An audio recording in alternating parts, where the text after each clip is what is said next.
Hello friends, मैं संध्या आप सभी की स्वागत करती हूँ स्टडी करिकुलम में। आज के सेशन में हम लोग जानेंगे शैक्षिक उद्देश्यों का वर्गीकरण।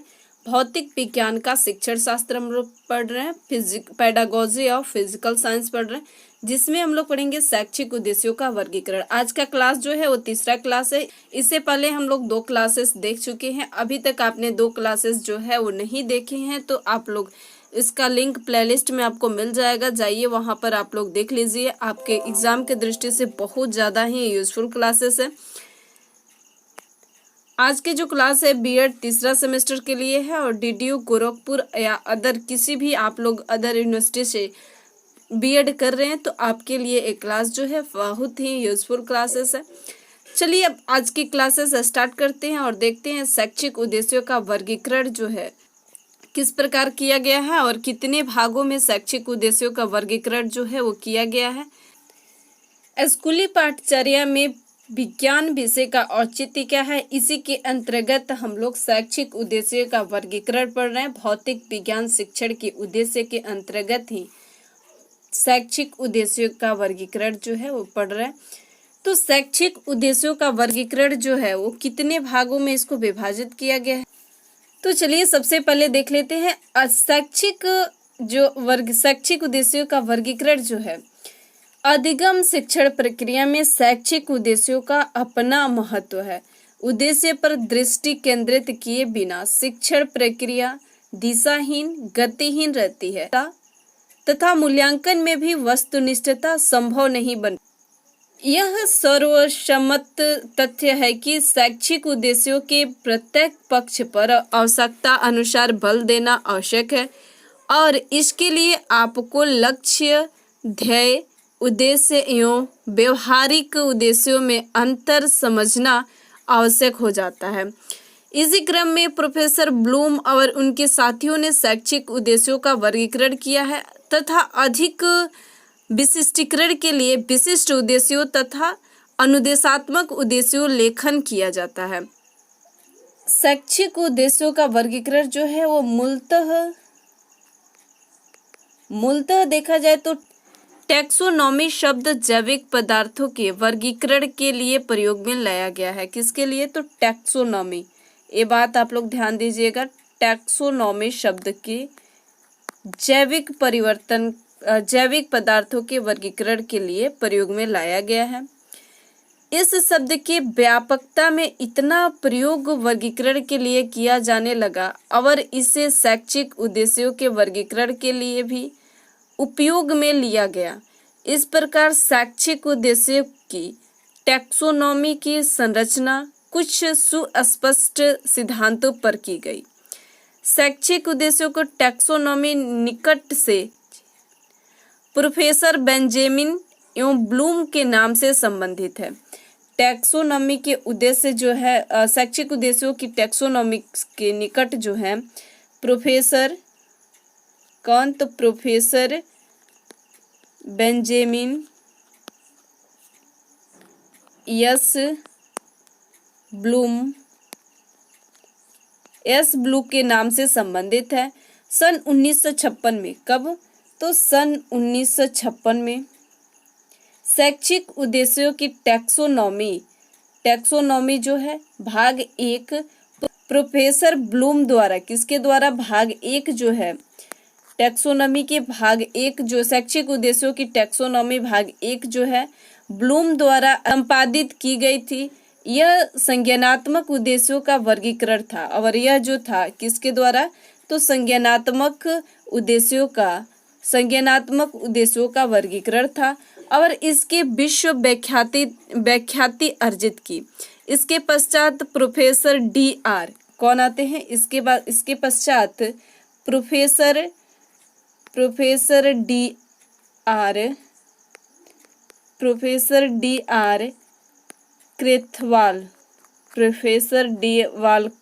क्रेथवाल तथा इनके सहयोगी ने भी मिलकर, कब? तो 1964 में भावात्मक पक्ष का वर्गीकरण किया। इन्होंने किस पक्ष का वर्गीकरण किया? यह बात आप लोग ध्यान दीजिएगा, भावात्मक पक्ष का वर्गीकरण किया। प्रोफेसर ब्लूम ने किस पक्ष का किया था? तो उन्होंने संज्ञानात्मक उद्देश्य का पक्ष का वर्गीकरण किया था। और इन्होंने प्रोफेसर DR ने किस पक्ष का, तो इन्होंने भावात्मक पक्ष का वर्गीकरण किया। और प्रोफेसर RJ और एक और प्रोफेसर आते हैं, इन्होंने कब, तो 1970 में ये आते हैं। और इन्होंने क्रियात्मक पक्ष का वर्गीकरण किया। आप लोग ध्यान दीजिएगा, क्रियात्मक पक्ष का वर्गीकरण किसने किया था, तो प्रोफेसर RJ किबलर ने। प्रोफेसर RJ किबलर ने 1970 में क्रियात्मक पक्ष पर इन्होंने वर्गीकरण किया था, क्रियात्मक पक्ष का वर्गीकरण किया था। कब, तो 1970 में। इसका डेट आप लोग याद कर लीजिए। 1956 में किसने किया था, तो ब्लूम ने। 1956 में आप लोग एक लाइन में आप लोग याद कीजिए, 1956 में ब्लूम ने किस पक्ष की ओर इन्होंने वर्गीकरण किया था, तो इनका जो वर्गीकरण था वो संज्ञानात्मक था, संज्ञानात्मक। और फिर 1964 में कौन आते हैं, 64 में क्रेथवाल आते हैं। और क्रेथवाल और इनके सहयोगी भी रहते हैं। क्रेथवाल ने कौन सा पक्ष पर वर्गीकरण किया था, तो भावात्मक। ये पॉइंट आप लोग ध्यान दीजिएगा, भावात्मक पक्ष पर वर्गीकरण किया था। और 1970 में किन्होंने, तो किबलर। और किस पक्ष पर काम किया था, तो इन्होंने क्रियात्मक पक्ष के वर्गीकरण पर इन्होंने वर्गीकृत किया था। क्रियात्मक पक्ष का वर्गीकरण किया था किसने, किबलर ने। ये पॉइंट आप लोग ध्यान दीजिएगा, ऑब्जेक्टिव में तो ये आता ही है, कंफर्म है कि ये आएगा ही। तो 1956 में कौन, ब्लूम ने। और क्या इन्होंने किस पक्ष पर वर्गीकृत किया था, तो संज्ञानात्मक पक्ष पर। 1964 में कौन, क्रेथवाल ने। कब, भावात्मक पक्ष पर इन्होंने काम वर्गीकृत किया था। 1970 में कौन, तो किबलर ने। और किस पक्ष में इन्होंने वर्गीकृत किया था, तो क्रियात्मक पक्ष पर इन्होंने वर्गीकृत किया था। यहाँ तक आप लोग समझ लिए। अब हम लोग देखते हैं कि ब्लूम और उनके सहयोगी ने शिक्षण उद्देश्यों के 3 पक्षों में विभाजित किया था। और ये ब्लूम जो है और इनके सहयोगी ने शैक्षिक उद्देश्य को 3 वर्गों में इन्होंने विभाजित किया। संज्ञानात्मक, भावात्मक और क्रियात्मक पक्ष को देखा जाए तो ये तीनों कैसे होते हैं, तो सहसंबंध होते हैं, तीनों में संबंधित होते हैं एक दूसरे से। तीनों क्या होते हैं, संबंधित होते हैं। ये हो गया संज्ञानात्मक पक्ष, ये हो गया भावात्मक पक्ष और ये हो गया क्रियात्मक पक्ष। तो तीनों कैसे होते हैं, सहसंबंधित होते हैं। शैक्षिक उद्देश्यों का वर्गीकरण जो है, शैक्षिक उद्देश्यों का वर्गीकरण के तुलनात्मक अध्ययन हम लोग करते हैं। तो शैक्षिक उद्देश्यों का अगर वर्गीकरण हम लोग देखते हैं, संज्ञानात्मक पक्ष, भावात्मक पक्ष, क्रियात्मक पक्ष और 3 होता है, संज्ञानात्मक पक्ष, भावात्मक पक्ष और क्रियात्मक पक्ष। इन तीनों पक्षों में तो आइए एक एक करके हम लोग देखते हैं। संज्ञानात्मक, सबसे पहले संज्ञानात्मक पक्ष के बारे में देखते हैं। संज्ञानात्मक पक्ष के बारे में, संज्ञानात्मक पक्ष को देखा जाए तो यह ब्लूम और उनके सहयोगी द्वारा इसको वर्गीकृत किया गया है। किसके द्वारा, तो ब्लूम और इनके सहयोगी के द्वारा। ये नेक्स्ट पेज एक ले लेते हैं। संज्ञानात्मक पक्ष, जिसको इंग्लिश में कहते हैं कोग्निटिव डोमेन। तो ये बात आप लोग ध्यान दीजिएगा। संज्ञानात्मक पक्ष जो है, ब्लूम और इनके सहयोगी, ये पॉइंट आप लोग नोट कर लीजिएगा। ऑब्जेक्टिव में तो प्रश्न आता ही है कि संज्ञानात्मक पक्ष है जो किसने दिया था, तो ब्लूम ने। तो संज्ञानात्मक पक्ष ब्लूम और उनके सहयोगियों की मदद से ही वर्गीकृत किए हैं। इन्होंने क्या किए थे कि संज्ञानात्मक पक्ष को 2 सिद्धांत दिए थे, वर्गीकरण के 2 सिद्धांत दिए थे। ए पॉइंट भी आप लोग ध्यान दीजिएगा कि किसने, तो ब्लूम ने 2 पॉइंट इन्होंने दिए थे, 2 सिद्धांत इन्होंने दिए थे। कि कौन कौन सा सिद्धांत दिए थे। पहला सिद्धांत इनका जो था वो था सामान्य से जटिल।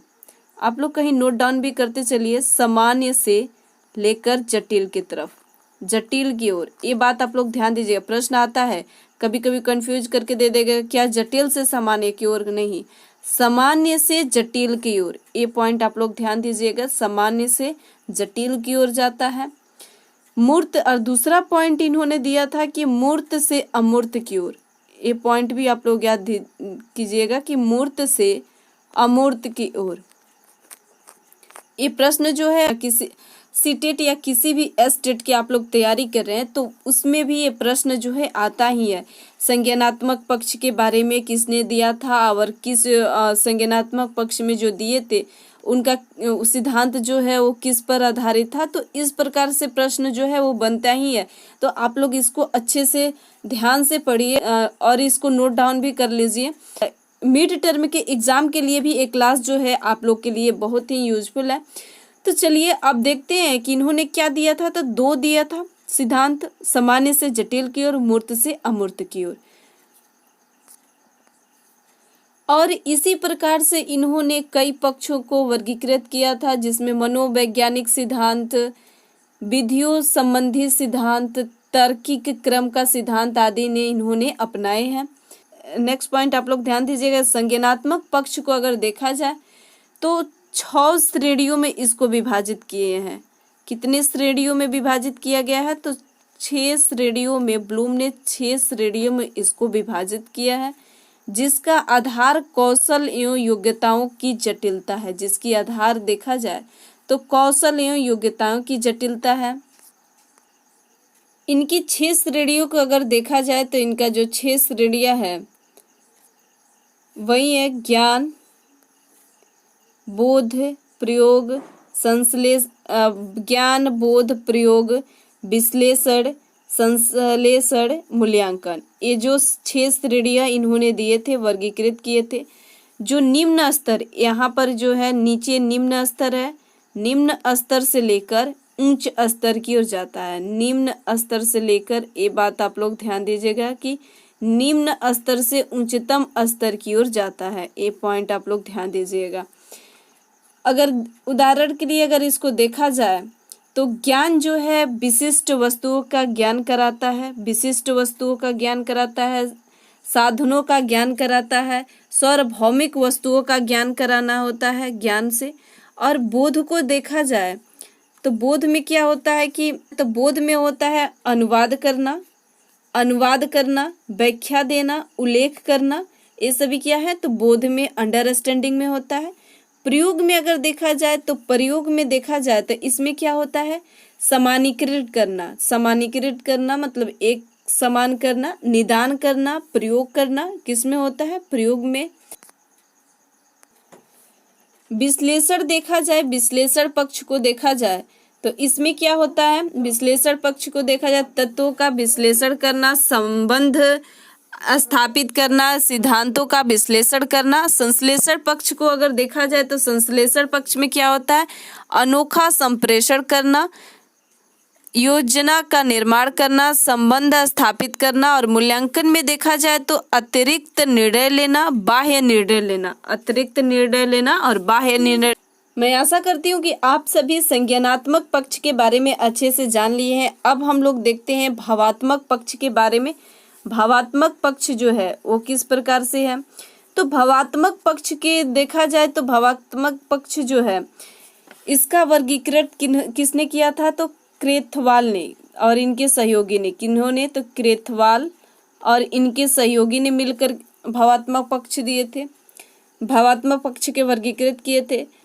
भावात्मक पक्ष का संबंध व्यक्ति में सजगता आने पर होने वाली आंतरिक वृद्धि से है, जैसे अभिवृत्ति, सिद्धांत, रुचि, मूल्यों आदि।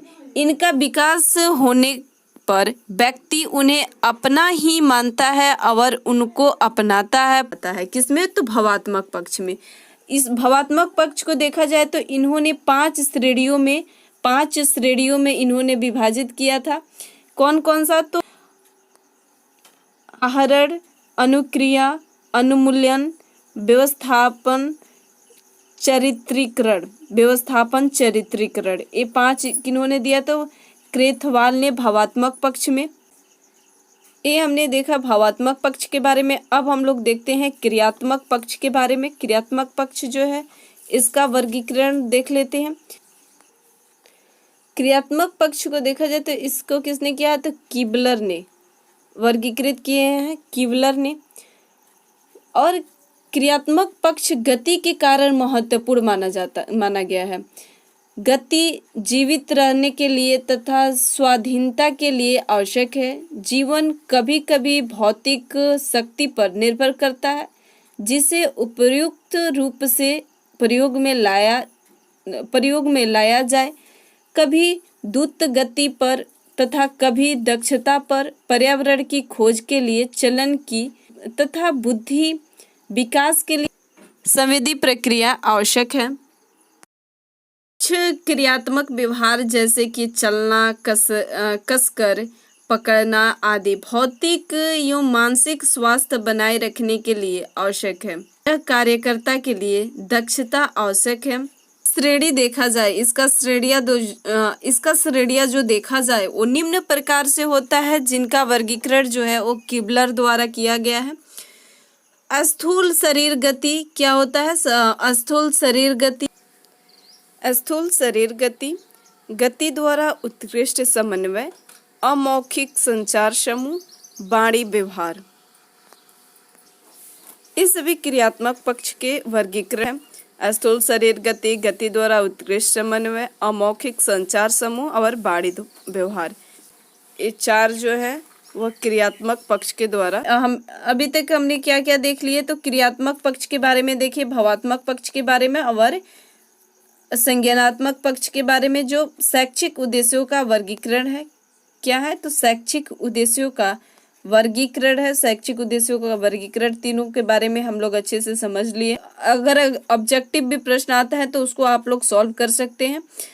चलिए अब हम लोग मिलते हैं नेक्स्ट सेशन में एक नेक्स्ट टॉपिक के साथ में। हमारे साथ जुड़े रहने के लिए चैनल को सब्सक्राइब करिए और दोस्तों के बीच शेयर करना मत भूलिए। जितना हो सके दोस्तों के बीच शेयर करिए। इस टॉपिक से संबंधित जो भी आप प्रश्न पूछना चाहते हैं तो नीचे कमेंट बॉक्स में आप लोग पूछ सकते हैं।